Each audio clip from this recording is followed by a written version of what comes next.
जय हिंद दोस्तों जैसा कि मैंने आपको इंग्लिश ग्रामर के बेसिक फर्स्ट में बताया कि इंग्लिश अपने आप में एक लैंग्वेज होती है। उम्मीद है वो वीडियो आपने देखी होगी, नहीं देखी है तो पहले जाइए, पहले उस वीडियो को देखिए।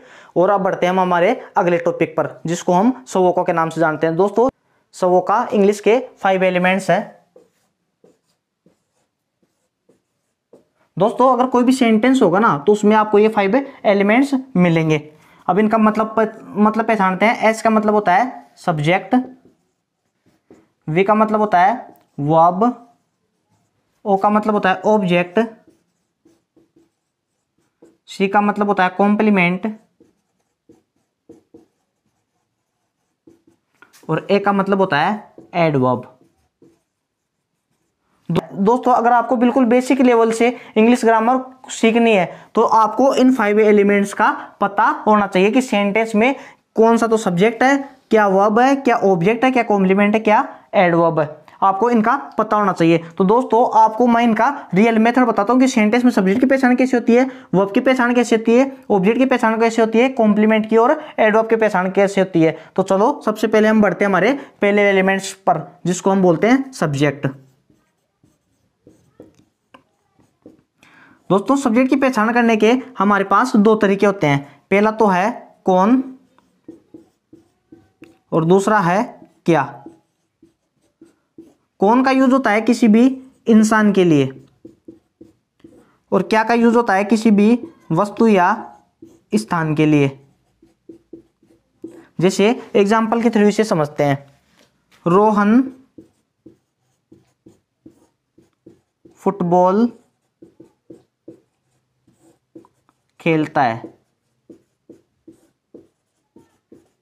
तो दोस्तों, सबसे पहले सेंटेंस में हम सब्जेक्ट की पहचान करते हैं। तो सब्जेक्ट की पहचान करने के मैंने आपको कितने तरीके बताए हैं? 2 तरीके। पहला तो है कौन, दूसरा है क्या। कौन का यूज मैंने बताया इंसान के लिए होता है। तो हम क्या करेंगे, रोहन को छुपा लेंगे और इससे हम कौन से क्वेश्चन पूछेंगे। अगर कौन से इसका रिप्लाई मिल जाता है तब तो ये सब्जेक्ट है, वरना ये सब्जेक्ट नहीं है। तो देखो, अभी हम इससे क्वेश्चन पूछते हैं कि कौन फुटबॉल खेलता है। कौन फुटबॉल खेलता है, इसका रिप्लाई मिल रहा है हमें रोहन। तो ये क्या हो गया? सब्जेक्ट। ठीक है, अगर बढ़ते हैं अगले एग्जांपल पर। वह यहां पर आता है। तो कौन यहां पर आता है, इसका रिप्लाई मिल रहा है वह, सब्जेक्ट हो गया। अगले एग्जांपल पर पढ़ते हैं। दिल्ली भारत की राजधानी है। अब दोस्तों, दिल्ली इंसान तो है नहीं, तो कौन सी, तो इसका रिप्लाई लेंगे नहीं हम। अब हमारे पास बचता है दूसरा तरीका, क्या। तो क्या भारत की राजधानी है। क्या भारत की राजधानी है, इसका रिप्लाई मिल रहा है हमें दिल्ली। तो ये क्या हो गया? सब्जेक्ट हो गया। दोस्तों, मैंने आपको सब्जेक्ट की पहचान बताई है। अब बढ़ते हैं हमारे अगले एलिमेंट्स पर, जिसको हम बोलते हैं वर्ब। दोस्तों, वर्ब को पहचानने का बहुत आसान तरीका होता है। दोस्तों, इसके मैं आपको एक ट्रिक बताता हूं कि हिंदी का अगर कोई भी शब्द हो जाता है, हिंदी का अगर कोई भी शब्द है ना, उसके अंत में आपको ना जुड़ा हुआ मिले, हिंदी के किसी भी शब्द में आपको ना जुड़ा हुआ मिले तो वह वर्ब हो जाएगा। जैसे चलना, फिरना, घूमना, आना, जाना, ऐसे बहुत सारे शब्द क्या हो जाएंगे? वर्ब हो जाएंगे। सही है। अब इसको एग्जाम्पल के थ्रू समझते हैं। मैं आपको पढ़ाता हूं। तो दोस्तों, सबसे पहले सब्जेक्ट की पहचान करने के मैंने आपको 2 तरीके बताए थे। पहला है कौन, दूसरा है क्या। कौन का यूज होता है इंसान के लिए, तो ये इंसान है मैं। तो कौन आपको पढ़ाता है, इसका रिप्लाई मिल रहा है मैं, ये सब्जेक्ट हो गया। तो आपने सब्जेक्ट की पहचान कर ली। अब हम पहचान करते हैं वर्ब की। अब मैं बता रहा हूं कि सेंटेंस में पढ़ाता हूं वर्ब है। आपका एक डाउट आया कि आपने अभी तो हमें बताया था कि हिंदी के किसी भी शब्द के अंत में अगर ना जुड़ा होता है तो वर्ब होती है, जैसे चलना, फिरना, घूमना वगैरह। आप कह रहे हो कि इसमें तो पढ़ाता हूं वर्ब है। आपका डाउट बिल्कुल जायज है, लेकिन आप एक बात नोटिस करना, आपने कभी ना कभी बचपन में टेंस पढ़े होंगे, तो बचपन में एक लाइन पढ़ी होगी आपने, हिंदी वाक्यों की क्रिया के अंत में ता है, ती है, ते हैं। आपने ये लाइन पढ़ी होगी, या हिंदी शब्दों की क्रिया के अंत में रहा है, रही है, रहे हैं। उसी बात को मैं आपको जस्टिफाई करके बताता हूं। देखो दोस्तों, हिंदी शब्दों की क्रिया के अंत में ता है, ती है, ते हैं। जैसे मैं आना को लेता हूं, आना, ये रहा हिंदी का शब्द, ये रही इसकी क्रिया, ये रहा इसका अंत। हिंदी शब्दों की क्रिया के अंत में ता है, मतलब इस ना को तो हमें हटाना है और क्या जोड़ना है, ता है। तो अब क्या बन गया, ये आता है, ती है, आती है, और ते हैं बनाएंगे तो आते हैं। और इसमें ता हूं जोड़ दिया, ता हूं जोड़ देंगे तो आता हूं, आती हूं, आते हूं। सही है, ऐसे ये वर्ब बने थे। तो असली अगर मैं पूछूं ये असली वर्ब क्या थी, तो आपका रिप्लाई आया कि सर ता हूं को हटाओ, और असली वर्ब क्या थी, ये पढ़ाना।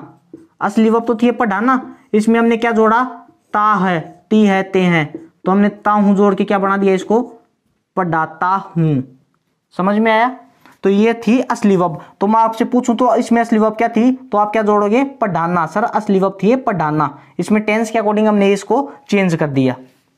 दोस्तों बढ़ते हैं हमारे अगले एग्जाम्पल पर। वह यहां पर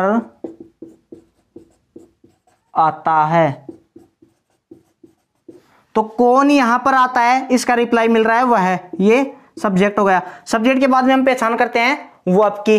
तो अब मैं पूछूं वर्ब क्या है इसमें, तो आपने सभी का आंसर आया सर असली वर्ब है आना, हमने इसमें ता है जोड़ दिया। अब बढ़ते हैं हमारे अगले एग्जाम्पल पर।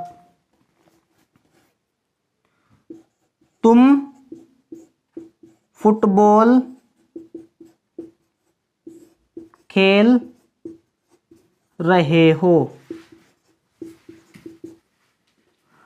कौन फुटबॉल खेल रहा है, इसका रिप्लाई मिल रहा है तुम, ये हो गया सब्जेक्ट। खेलना वर्ब हो गई, क्योंकि इसमें हमने रहा है, रही है, रहे जोड़ दिया। असली वर्ब क्या थी, ये खेलना, ये वर्ब हो गई। तो दोस्तों उम्मीद है कि मैंने आपको दो एलिमेंट्स की जानकारी दी है, पहला सब्जेक्ट, दूसरी वर्ब। ये तो आपको बिल्कुल समझ में आ गए होंगे।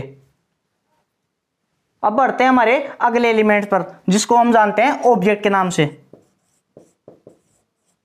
अगर आपको किसी भी सेंटेंस में ऑब्जेक्ट की पहचान करनी हो, तो ऑब्जेक्ट की पहचान करने के हमारे पास केवल दो तरीके होते हैं। पहला तो है किसको, और दूसरा है क्या। किसको का यूज होता है किसी भी इंसान के लिए, और क्या का यूज होता है किसी भी वस्तु या स्थान के लिए। अब यहां से आपका एक डाउट आता है कि सर क्या जो है ना, इसका यूज आपने सब्जेक्ट में बताया था, और क्या का यूज आप बता रहे हो कि ऑब्जेक्ट में भी होगा, तो हम तो कंफ्यूज हो जाएंगे। तो दोस्तों आपको बिल्कुल भी कंफ्यूज नहीं होना, क्योंकि हम पहचान करते हैं ना, तो सबसे पहले हम सब्जेक्ट की पहचान करते हैं, फिर वर्ब की पहचान करते हैं। अगर एक बार सेंटेंस में सब्जेक्ट आ ही जाएगा तो दोबारा थोड़ी सब्जेक्ट आएगा, फिर तो जो बच गया वो ऑब्जेक्ट की पहचान होगी। तो इसको मैं आपको एक एग्जाम्पल के थ्रू भी समझाता हूं। मैं आपको पढ़ाता हूं।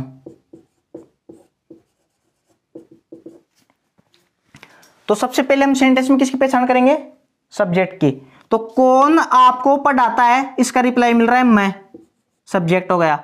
अब इसके बाद में हम पहचान करेंगे वर्ब की। तो पढ़ाना क्या है, वर्ब। पढ़ाता हूं क्या हो गया, वर्ब। असली वर्ब क्या थी इसमें, पढ़ाना। ठीक है, अब हमारे क्या पास क्या बचता है, ऑब्जेक्ट। ऑब्जेक्ट की पहचान करने के मैंने आपको दो तरीके बताए हैं, पहला तो बताया किसको, दूसरा बताया है क्या। किसको का यूज होता है किसी भी इंसान के लिए, और क्या का यूज होता है किसी भी वस्तु या स्थान के लिए। तो आपको इंसान है तो इसकी पहचान किससे करेंगे हम, किसको से। तो किसको से इसका रिप्लाई पूछते हैं, अगर इसका रिप्लाई मिलता है तब तो ये ऑब्जेक्ट है, वरना ये ऑब्जेक्ट नहीं है। तो मैं पूछता हूं अब इससे, मैं किसको पढ़ाता हूं, मैं किसको पढ़ाता हूं, इसका रिप्लाई मिल रहा है आपको, तो ये क्या हो गया, ऑब्जेक्ट। अब बढ़ते हैं हमारे अगले एग्जाम्पल पर। मैं अंग्रेजी सिखाता हूं।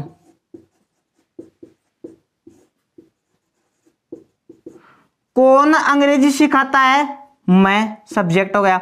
सब्जेक्ट के बाद में हम पहचान करते हैं वर्ब की। तुम वर्ब क्या है, सिखाना। असली वर्ब क्या थी इसमें, सिखाना। तो सिखाता हूं वर्ब हो गई। अब हमारे पढ़ते हैं ऑब्जेक्ट पर। ऑब्जेक्ट की पहचान करने के दो तरीके, पहला किसको, दूसरा क्या। किसको का यूज इंसान के लिए, तो अंग्रेजी इंसान तो है नहीं, तो हम इसका रिप्लाई लेंगे क्या से। तो मैं क्या सिखाता हूं, मैं क्या सिखाता हूं, इसका रिप्लाई मिल रहा है अंग्रेजी, ये क्या हो गया, ऑब्जेक्ट। बढ़ते हैं हमारे अगले एग्जांपल पर। मैं आपको अंग्रेजी सिखाता हूं।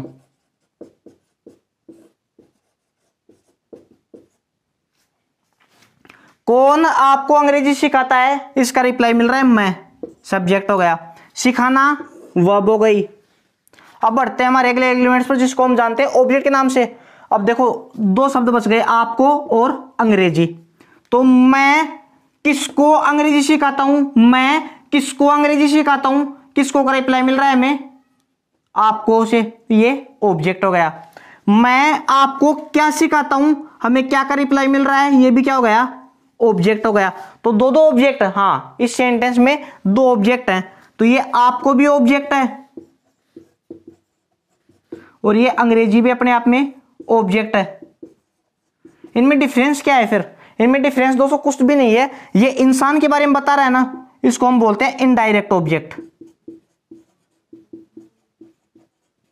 इसको हम बोलते हैं इनडायरेक्ट ऑब्जेक्ट। और जो किसी भी वस्तु या इंसान के बारे, इंसान को छोड़कर जो किसी के बारे में बताए उसे कहते हैं डायरेक्ट ऑब्जेक्ट।